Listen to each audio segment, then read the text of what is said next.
Bonjour, bonsoir les amis, j'espère que vous allez bien, que vous êtes en forme, que vous avez la pêche. Alors aujourd'hui, je voulais revenir un peu sur Will Smith. Vous savez, il vient d'être banni pendant 10 ans des Oscars, ce qui est quand même énorme. Mais c'est suite à la gifle. La gifle, voilà, donc il s'est vu interdire d'assister aux Oscars pendant 10 ans, après avoir giflé le comédien Chris Rock. Il y a plusieurs boîtes, je ne sais pas si vous avez vu également Netflix récemment, qui disait que ils voulaient plus bosser avec lui. Donc ils vont abandonner un film. Et donc en fait, Will Smith, avec un seul geste, il s'est vu bannir voilà, des Oscars. Il va avoir plein comment dirais-je, de contrats qui vont lui être retirés, etc. Alors bien sûr, il y a pire que Will Smith aujourd'hui, et on va pas le plaindre, et c'est un grand garçon, et il a pris ses propres décisions, etc. Néanmoins, moi j'adore Will Smith, c'est l'un de mes acteurs préférés. J'ai adoré son film, King Richard. Pour ceux qui l'ont pas vu, il faut le voir. Le film est juste magnifique. Will Smith s'est métamorphosé. C'est une histoire de vie. Il parle du parcours des sœurs Williams, de comment, voilà, elles étaient dans un ghetto. La vie, elle était. En fait, c'est juste un film de dingue. Voilà, afro-américaine, quasiment impossible de jouer au tennis. Le papa, il va voir des riches blancs et il leur dit, voilà, mes filles, elles veulent devenir championnes de tennis. Tout le monde se fout de sa gueule. Tout le monde lui dit, mais attends, redescends sur terre, etc., etc., etc. Et le mec, en fait, il avait cette vision folle de faire en sorte que ses filles deviennent des championnes de tennis.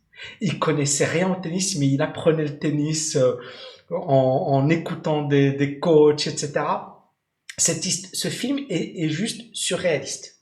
Cette histoire est juste surréaliste. Et Will Smith, la manière dont il a incarné le papa des sœurs Williams était juste magistrale.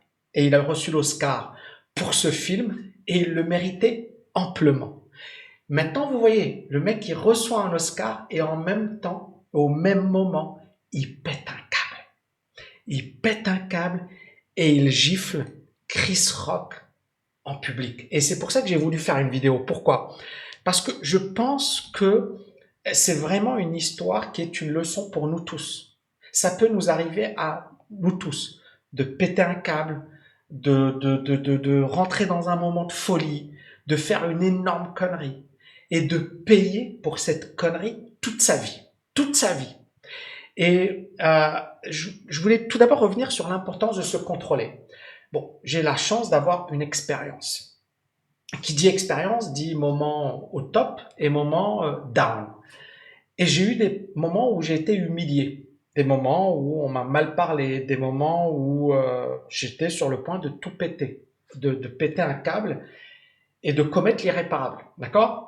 Et il y a toujours ces moments où, en fait, on est dans l'instant présent, on veut, voilà, casser la gueule à quelqu'un ou faire quelque chose qui n'est pas, ou finalement qu'on va payer très cher, mais on est tellement dans cette rage, tellement dans cette folie du moment, que c'est très difficile de se contrôler. Et c'est là où vous devez être capable de vous contrôler.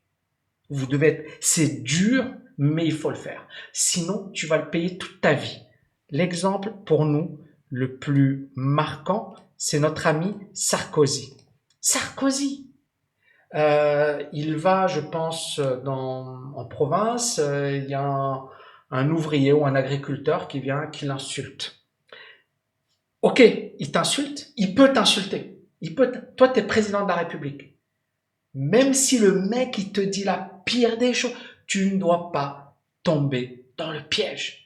Et Sarkozy, il est tombé dans le piège, mais à fond. Et il le dit, c'est une erreur. C'est-à-dire que probablement qu'il n'a pas été réélu à cause de cette phrase. Casse-toi, pauvre con. D'accord? Et il reconnaît, il revient sur ça, il dit, je suis tombé dans le piège comme un débutant. Est-ce que vous voyez le truc? Et donc, vraiment, je parle en connaissance de cause, c'est-à-dire qu'il y a eu des moments dans ma vie où j'étais sur le point de péter un câble. J'étais sur le point de... Mais à chaque fois, je me suis dit, calme-toi, calme-toi, calme-toi. J'ai vécu un divorce difficile, comme beaucoup de personnes, hein. Encore une fois, je suis pas seul, mais je parlais récemment avec quelqu'un qui avait vécu un divorce et qui, voilà, et je pense qu'en fait, la grande majorité des divorces finissent très mal.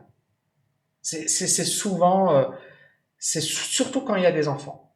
C'est un déchirement. C'est un déchirement des deux côtés et en fait, c'est souvent des coups sous la ceinture. Et quand tu reçois des coups sur la ceinture, bah, tu es sur le point de craquer. Voilà, parce que voilà, à un certain moment, tu te dis c'est injuste. Et c'est ce que je me disais. Hein, c'est injuste. C'est pas logique. C'est pas voilà. Et donc j'ai été humilié, mais quand je dis humilié, c'est humilié. Et en fait, à chaque fois que j'allais tomber dans voilà dans l'excès de colère ou dire quelque chose qu'il fallait pas dire, je me contrôlais. C'est vrai que c'était plus fort que moi, c'est vrai que c'était dur, c'est vrai que, et je suis pas Will Smith, d'accord, mais en fait, si je l'avais fait, peut-être que je serais pas là aujourd'hui. Et il y a des moments où ça aurait pu être vraiment dramatique. Et c'est là où, à un certain moment, il faut prendre sur soi. Ton ego, tu le mets de côté, ta fierté, tu la mets de côté, tu mets tout de côté. Et tu réfléchis aux conséquences, pas au moment présent où tu as envie de tout exploser. Non. Quelles sont les conséquences? Je peux le faire. N'importe qui peut le faire. Quelles seront les conséquences? Et comprendre qu'on est humain. Quand Sarkozy dit, voilà, Sarkozy il est humain. Par exemple, Macron il s'est fait baffer. C'est humain, c'est-à-dire, tu comprends pas. Alors peut-être qu'il y a des gens qui le détestent, mais le mec pour lui il se dit, pourquoi on m'a foutu une baffe? Après tout, je fais mon job et je comprends pas. D'accord? C'est comme moi, par exemple, je vais me recevoir un témoignage de merde. C'est vrai que parfois, je vais pas comprendre. Mais, si je tombe dans le piège de je réponds, et si je tombe dans le piège de je m'énerve, et si, encore une fois, je suis humain. Ça peut m'arriver de m'énerver, ça peut m'arriver de péter un câble, ça peut, mais à un certain moment, il faut juste calmer le jeu. Tu as envie d'aller plus loin, mais zen, zen. Donc, ne jamais rien attendre des autres. C'est-à-dire que, encore une fois, personne ne va te faire de cadeau, surtout si tu es au top. Will Smith est au top. Et là, il s'en est pris plein la gueule et il va s'en prendre plein la gueule. Et il y a plein de gens qui sont super contents, qui s'en prennent plein la gueule. Et Chris Rock, qui a dit une connerie sur sa femme, qui aurait pu éviter de dire cette connerie, et bien juste après, son spectacle était bondé. Donc, qui a perdu dans l'affaire? Will Smith, il a joué son moment de fierté, de macho et compagnie. Et Chris Rock, il a tout. Je sais pas moi, si vous avez Netflix, vous voyez Chris Rock maintenant, il est mis en avant et il va capitaliser à fond. Alors que, honnêtement, moi, Chris Rock, je le connaissais, mais sans plus. Will Smith est bien meilleur que Chris Rock. Mais Will Smith, il s'en est pris plein la gueule et c'est clairement injuste. Mais c'est comme ça. Il n'avait pas à péter un câble. Il ne pouvait pas le faire et il ne devait pas le faire et il l'a fait. Et vous voyez que, encore une fois, parfois, tu as envie de t'attaquer à quelqu'un ou tu considères que c'est injuste. Et je me suis fait attaquer, moi, sur Internet et j'ai eu des attaques injustes et compagnie. Et il y a beaucoup de gens qui m'ont dit, mais Tammy, mais pourquoi tu ne réponds pas? Mais pourquoi? Je pense qu'aujourd'hui, vous savez pourquoi je ne réponds pas. Parce qu'en fait, tu réponds, tu rentres dans le jeu. Le pire, c'est que ça va se retourner contre toi. Si par exemple, il y a un minable qui vient, désolé d'être un petit peu, voilà, mais c'est gentil. Mais un minable qui vient m'attaquer pour se faire un peu de pub pour sa chaîne YouTube ou autre, d'accord? Et supposons que je lui réponde. Et je l'ai déjà fait, hein. Donc, je vais pas vous dire que je l'ai pas fait, je l'ai déjà fait. Qu'est-ce qui se passe? En fait, la personne, comme par hasard, elle va prendre mes abonnés, elle va avoir, la personne n'est pas connue, on n'a jamais entendu parler d'elle, mais parce que j'ai répondu, je lui fais une pub de malade mental. Et c'est ce qui est arrivé à Chris Rock. Il est connu, mais il n'a pas la stature d'un Will Smith. Eh ben, Will Smith a fait une pub de fou à Chris Rock. Et finalement, parce qu'il était en colère, il est tombé dans le piège de Chris Rock et il s'est fait avoir. Et il s'est fait avoir pour 5, 10 années. Et c'était probablement de belles années, puisqu'il vient d'avoir l'Oscar. c'est quelqu'un de talentueux, c'est quelqu'un d'énorme, et ben il s'est fait avoir. Pendant 10 ans, pendant 5 ans, peut-être qu'on va plus entendre parler de Will Smith. Le mec, il y aura plus personne qui... C'est un truc de fou. C'est un truc de fou. Quand tu es au sommet, c'est là où tu es le plus fragile. Ça, c'est Denzel Washington, qui est un autre acteur que j'adore, qui est allé voir Will Smith après la gifle et qui lui a dit, écoute, Will, c'est quand tu es au sommet que tu risques de tout perdre. Et en fait, il a eu raison. C'est-à-dire que, en fait, quand tu es au sommet, tu baisses la garde. Tu penses que tu es invincible. Tu penses que tu es infaillible. Tu penses que rien ne peut t'arriver. Et c'est justement là, à ce moment-là bien précis, où les risques sont bien plus importants. Et c'est là où, quand moi j'ai divorcé, je n'ai pas divorcé à n'importe quel moment. Vous savez, j'ai divorcé, c'était arrivé après une série gagnante. Alors, voilà, je suis pas issu d'une famille aisée, donc j'ai bossé dur pour faire de bonnes études. J'ai obtenu plusieurs diplômes professionnels. J'ai travaillé dans la finance, alors que c'était pas tapis rouge. Hein. J'avais pas des parents qui m'ont ouvert les portes et compagnie. Donc j'ai dû bosser beaucoup plus dur que les autres pour réussir dans le monde de la finance.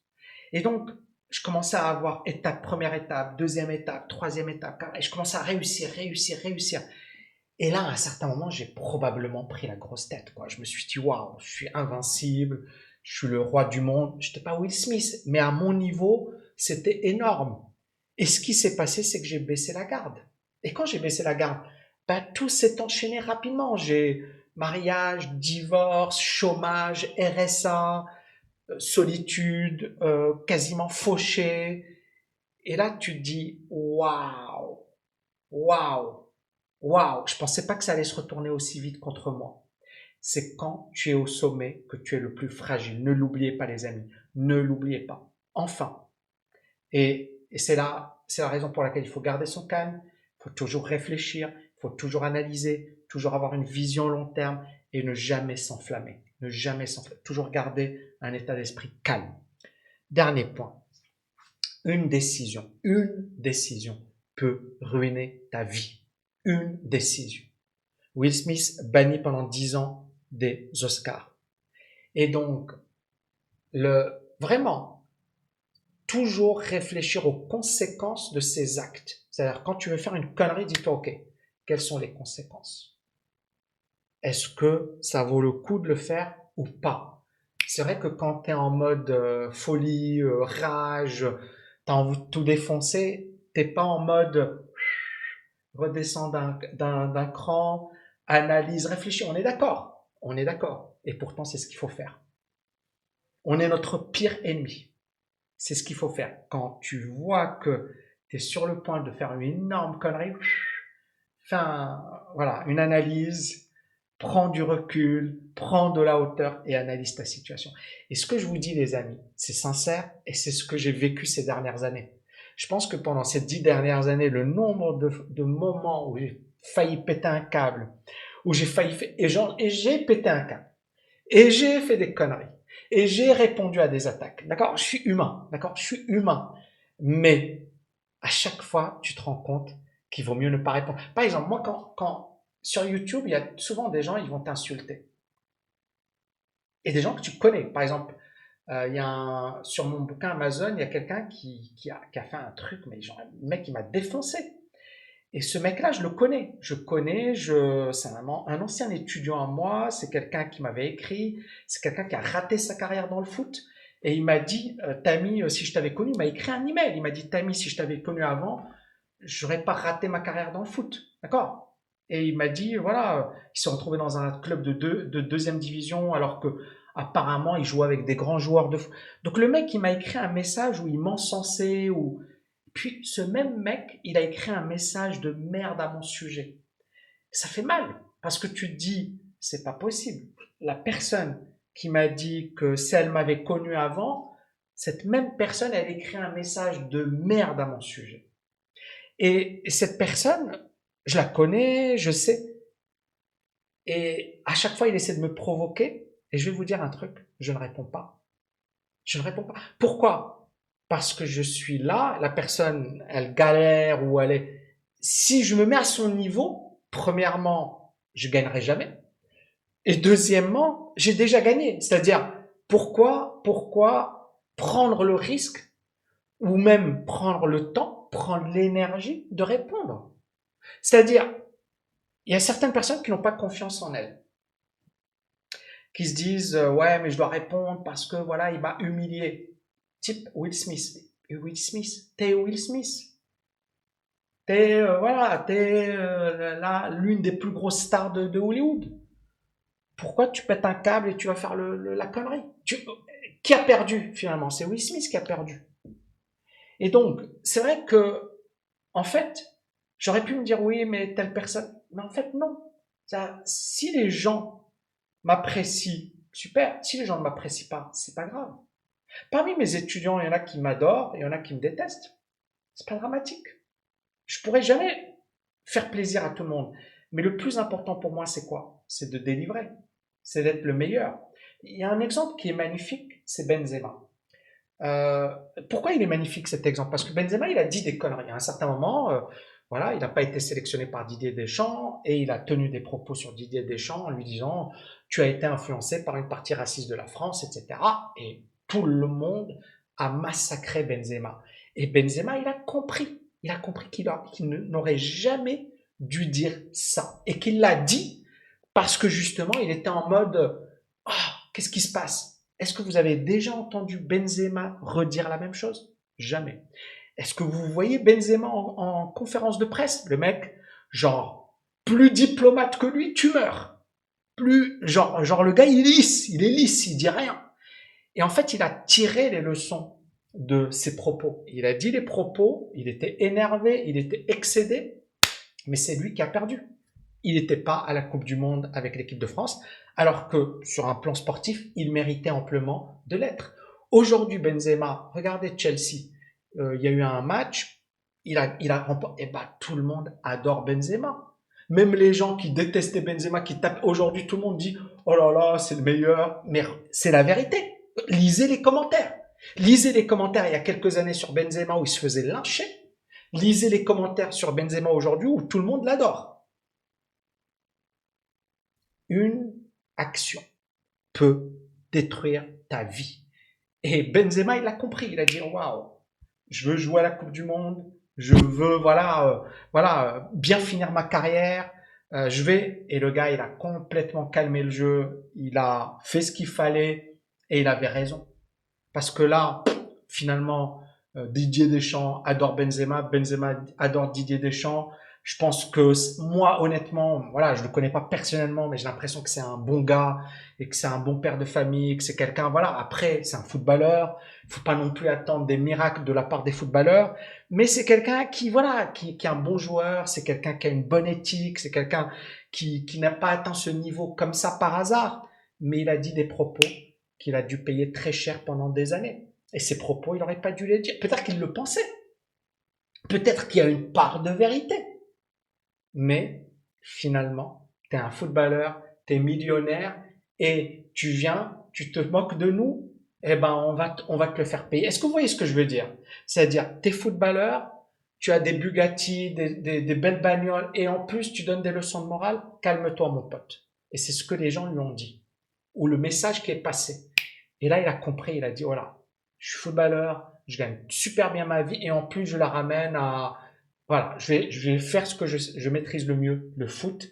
Et c'est ce qu'il a fait et c'est ce qui, et donc, j'espère que vous avez kiffé cette vidéo, les amis. Et faites-moi exploser la barre des likes. Et vraiment, vraiment, vraiment, si un jour vous avez envie de péter un câble, regardez cette vidéo, revoyez-la une fois, deux fois, trois fois, parce que je pense que c'est une masterclass en matière de comment être zen dans des situations où tu as envie de péter un câble. Merci beaucoup et je vous dis à bientôt les amis. Ciao, ciao, ciao.